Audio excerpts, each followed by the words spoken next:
Let's go back to where we started. John 10:16. Now that we understand where we are going to. This is where we started from.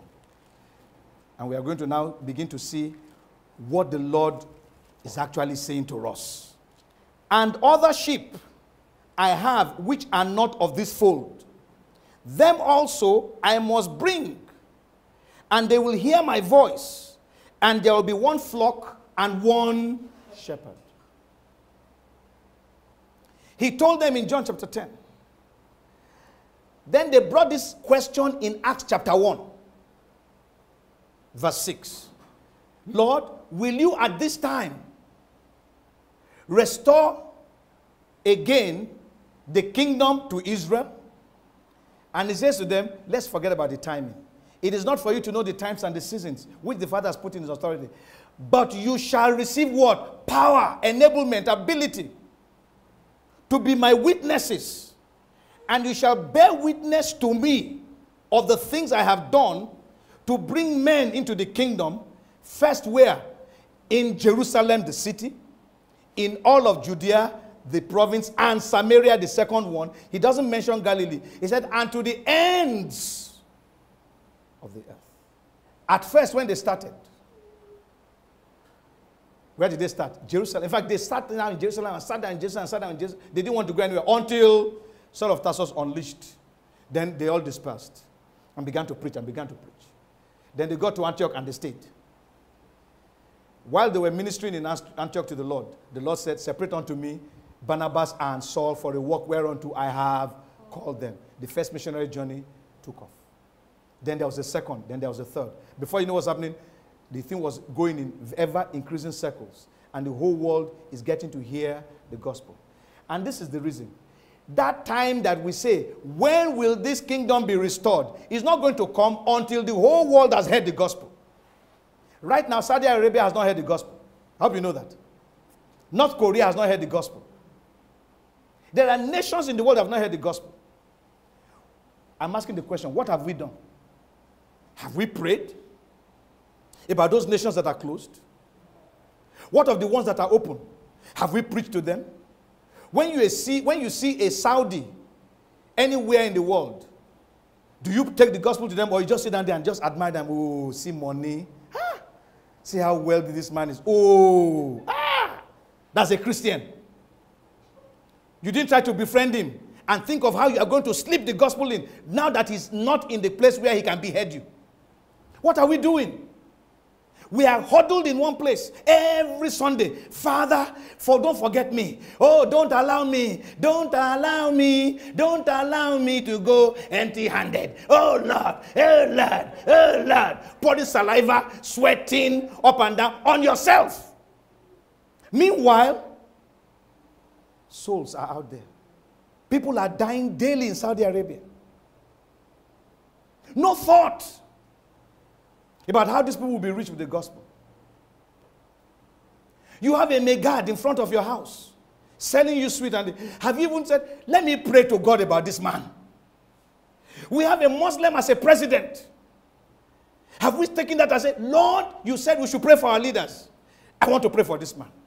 Wherever he is, Lord, touch his heart. Instead, what are Christians doing? Let him die. Let him die. His blood will be upon your head. You don't know that? Do you know the kind of blessing that we have as a nation in Nigeria? That we have Muslims and Christians mixed in one nation. Separate this nation, you need a visa to go to Kano. And you'll never be able to enter it again. You are talking of they're killing Christians in the north. Wait until they become a nation on their own. They will butcher and you can't do anything. This is how you can talk. What are we talking about? And in any case, we know that martyrdom is part of Christianity. It is part of it to be killed for the sake of the gospel is part of Christianity. Stop disturbing social media with that noise. There are others that God wants us to bring in. He started with the apostles. They brought us in. Just imagine the kind of thing that he did with Saul of Tarsus. This was a Gentile, a Pharisee of Pharisees. They will observe the law. You will never find a Pharisee near a woman, let alone a Gentile. But that's the man that God sent to the Gentiles. And see the suffering that he suffered because he went to preach to the Gentiles. Now it's our turn to take the message to another set of Gentiles. What are we doing? We are abusing them. We see them as people that we can never go near. We don't want to have anything to do with them. But God put you together. Let's go to verse 3 to 5 of John chapter 10. Well, let's take it from verse 2. Well, let me take it from verse 1. Don't worry, from verse 1. Most assuredly I say to you, he who does not enter the sheepfold by the door, but climbs up some other way, the same is a thief and a robber. But he who enters by the door is the shepherd of the sheep. To him, to this shepherd, the doorkeeper opens. Let me explain this to you. In Israel, what they do is, you have many shepherds, and they have their flock. There's a fold. So each shepherd will bring his sheep in and keep in that fold. The gatekeeper knows who the shepherds are. So he opens the door to every shepherd and they bring theirs. Anybody who is not a shepherd, he doesn't open the door to them. Do you understand that? So that's why I said anybody who you see climbing that fence is not a shepherd. He's a thief. They didn't allow him in. That's why he went through the back door. Now, let's continue to read verse 3 now. To him the doorkeeper opens, and the sheep hear his voice, and he calls his own sheep by name and leads them out. Now, in those days, I'm told that in Israel, even till today, that when they gather them in that fold like that, each shepherd will just come at about, because normally they lead the sheep out between 3 a.m. and 4 a.m. So one shepherd will come at about 3 a.m. and be talking and be walking around in the sheepfold. Only his sheep will get up. And as he's walking, they are following him out. The others will be sleeping. Until their own shepherd comes and begins to speak, they get up and follow him. That's how it is. There's no confusion in the sheepfold. And that's what the Lord is referring to here. He says, the sheep hear his voice, and he calls his own sheep by name and leads them out. Verse 4, and when he brings out his own sheep, he goes before them, he goes ahead of them, and the sheep follow him, for they know his voice. Note that. Yet they will by no means follow a stranger, but will flee from him, for they do not know the voice of strangers. Now, this is the point we're trying to make here. The reason why you are being empowered by the Spirit is to have the voice of God. Do you understand? The people who have been earmarked for salvation, there are people among the Gentiles who have been earmarked for salvation. They always hear the voice of God. They will follow. So what does God say you should do? Like that shepherd who is going in the sheepfold and is just talking. Chup, chup, chup, chup, chup, chup, chup, chup, chup, chup. Only his own are getting up and following him. Do you understand that? You go and preach. Only the people that need to be saved through your preaching will get up. Now let's look at the other aspect. You didn't preach anything. And there are people who should have been saved. But you didn't preach. What will happen? You know they will stay there. They will die in their sin and go to hell. And I ask you who was supposed to preach. Would you go to heaven? That's why the Lord said, stop concentrating about when is the time of your coming, as if you are. What of the work I told you to do? What of the message of salvation to all men that I gave to you? Go and preach everywhere and tell them the door has been opened to all. Regardless of your religion, regardless of your creed. I have not come to preach Christianity to you. I have not come to preach, come and join my church to you. I am preaching to you the message of salvation. That the enmity between men and God is over. God has made peace between himself and man through Jesus Christ. If you accept that what Christ did on that cross, he did for you, you are brought into that kingdom, into relationship with God. We are not asking you to come to church so that you can come and become rich. We don't mind you being poor. But we are saying, be delivered from your sin. There is great wealth in Christ. Spiritual wealth, not natural wealth. Great spiritual wealth in Christ. Much more than this physical wealth that's making people to run mad.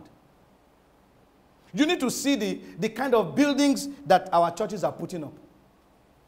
The amount of money that is being spent to put up those buildings. Some of them are building stadia.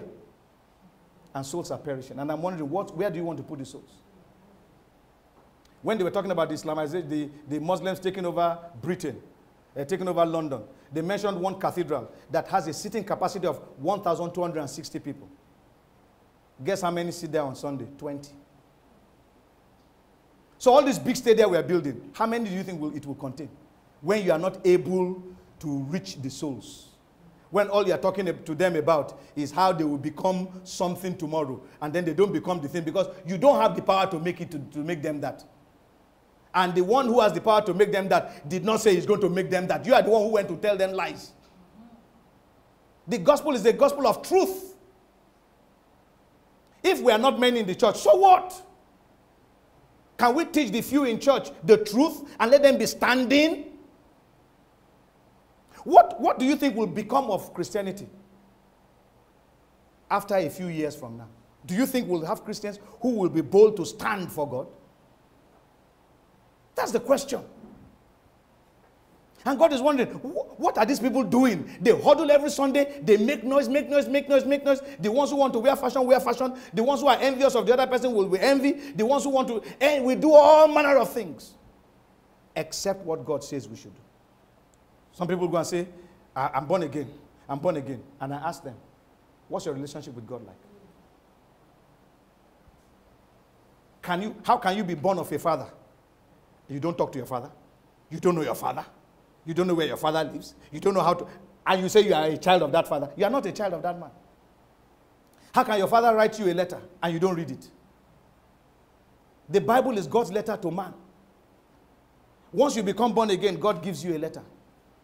Says, take, this is my letter to you. If you read it, you read the history. Your history is inside this letter. Where you were is inside this letter. What has happened to you is inside this letter. What you will become is inside this letter. What I have in store for you, my plan for you is inside this letter. Read it. You say, it's very difficult. The Bible is too big. I can't read it. So you come on Sundays for somebody to open the Bible and preach to you. Read the Bible now, you haven't read it. All I can do is to tell you one or two things. That's all I can do. The rest is for you to search the scriptures. And the Lord Jesus said, when you search the scriptures, you are going to find only one thing. Him. He said, they're all right about me. Beloved, the message that put Paul in prison, when he took it to the world, and the others also, because I heard that some of the apostles, the way they died, is not even something that we want to talk about. Some of them were stoned to death. There's a woman was stoned and then dragged with a horse throughout the town till he died. Some were beheaded. Some were tied up and stoned to death. The apostles, I'm not talking of small, the chief apostles. To take the message to the heathen world. Now there's civilization in the world. There's modernization in the world. What are we doing with modernization? We are just sitting down there. We are busy taking selfies. That's all we do with our phone now, selfies. On the main road, until one day motor will be knocking people down. And you are looking at the people who are taking selfies. I wonder, what are you taking selfie for? What is in the thing? Take, post onto Facebook. That's all they do. That's all we do.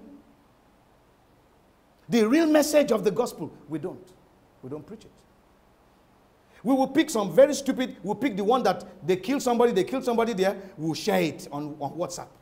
We'll look for how to pick it out of Facebook and share it on WhatsApp. We know the technology for that. But when it comes to picking the message of Christ to share, no, it's very difficult. I'm asking the question, is it not the same code that they use in writing, the same code that put the video, that useless video on Facebook, that put the same video of the gospel on that same Facebook? How come it is hard for your hand to transfer that video to WhatsApp? But it's very swift. You need to see some of the groups that one belongs to on WhatsApp. The number of videos, my phone is so full, I have to be deleting and sometimes transferring the useless videos that will be disturbing me. Then you will see a video that speaks about, challenges you, that talks about somebody coming to Christ. You cannot send it. You say, this video is too long. But if it was a useless one, you don't even look at how long the useless one is, just send it. But if it's Christianity, it's too long. Brethren, the Israel that God is talking about is a spiritual Israel. And that Israel has an assignment. That assignment is to go all over the world and preach the gospel. Of course, we pray for God to soften the hearts of the people we are going to meet before we go to meet with them. But then we must go with the gospel. How do I know what gospel to preach if I've not read the Bible?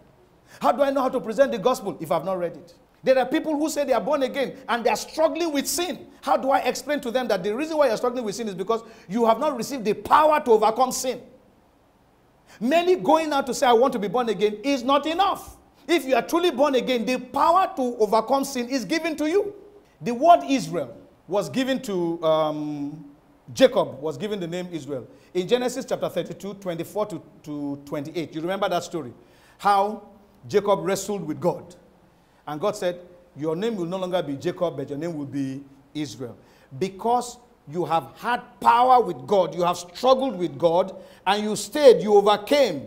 So because you have prevailed or overcame or stayed with God, you will now overcome where men are. Do you understand that? Now, if you go to Revelation chapter 5, verse 1 to 5, you will now read the story where John, the elder, was in heaven, and an angel came, one mighty angel came, with a scroll in his hands. And the question was asked, who is able to open the scroll? Because the scroll had judgment. He said, who is able to open the scroll? And there was not one person found in heaven. John began to cry. That, you mean there's nobody that can take this scroll from this angel and open it? He began to cry. Then one angel said to him, don't cry. Don't cry, don't cry, don't cry. The Lion of the tribe of Judah, he has prevailed. He is able to open the seal. And then he saw the lion, the one they called the Lion of the tribe. He said he saw him as a lamb, as though he was crucified from the very foundations of the earth. He stretched forth his hands before the Almighty and took the scroll and opened it. He prevailed. Because Christ prevailed, all those who are in the lineage of Christ by spiritual birth are now Israel. Do you understand? All those who, because Jacob prevailed by natural birth, are called natural Israel. So also, all those who come to God through Christ by spiritual birth are now spiritual Israel. And as Christ prevailed, so will they prevail. That is why the believer is called an overcomer. We're supposed to overcome temptation. We're supposed to overcome sin. Because we have been thus empowered to overcome these things. But each time we continue to live as we like, we make nonsense of the word of God. Let's bow our heads, please.